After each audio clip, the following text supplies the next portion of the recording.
بسم اللہ الرحمن الرحیم۔ اب اس کے بعد ہم نے جانا ہے رکوع کے اندر۔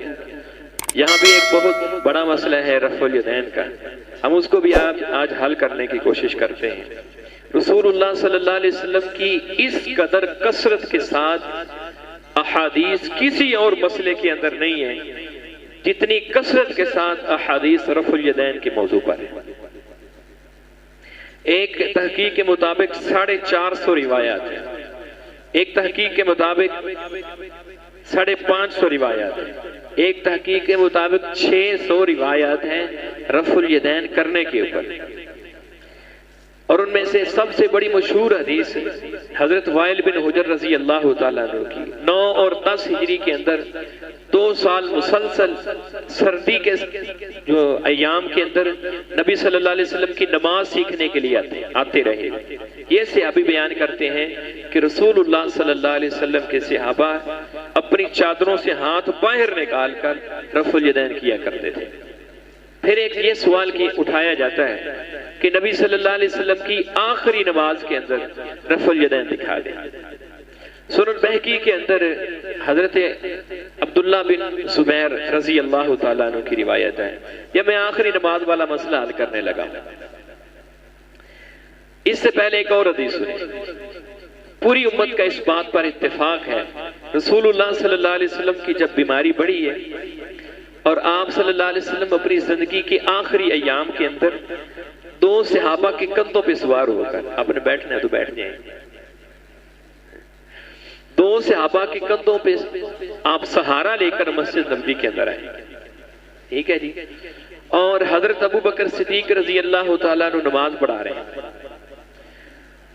اب حضرت ابو بکر پیچھے ہٹنے لگے، نبی صلی اللہ علیہ وسلم نے منع کر دیا۔ حضرت ابو بکر کے پہلو کے اندر نبی صلی اللہ علیہ وسلم بیٹھے ہوئے، نبی صلی اللہ علیہ وسلم حضرت ابو بکر کی امامت کروا رہے ہیں، اور حضرت ابو بکر پیچھے صحابہ کرام کی امامت کروا رہے ہیں۔ اب اس حدیث کے اندر نبی صلی اللہ علیہ وسلم کے سب سے زیادہ قریب کون شخص ہے؟ حضرت ابو بکر صدیق رضی اللہ تعالیٰ۔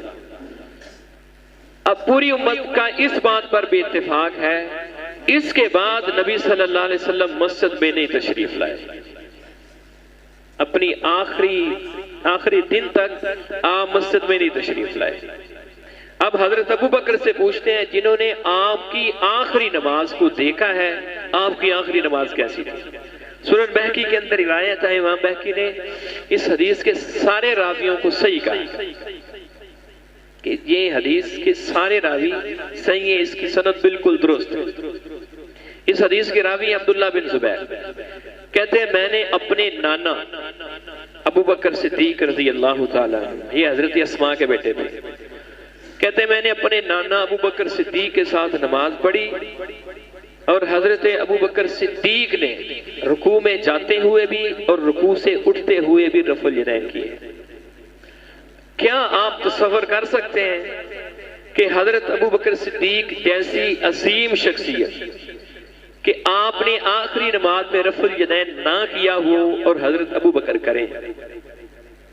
یہ کیا تصور کیا جا سکتا ہے؟ نہیں کیا جا سکتا۔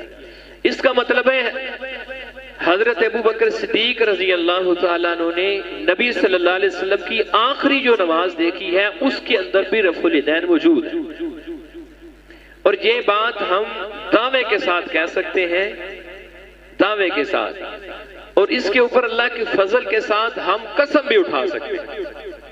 رسول اللہ صلی اللہ علیہ وسلم کی زندگی کی نماز کی ایک رکعت بھی ایسی نہیں ہے، کوئی میرا بھائی صحیح سند کے ساتھ ایک روایت بھی ایسی نہیں دکھا سکتا کہ جس کے اندر رسول اللہ صلی اللہ علیہ وسلم نے ایک رکعت بھی رفع الیدین کے بغیر نماز ادا کی۔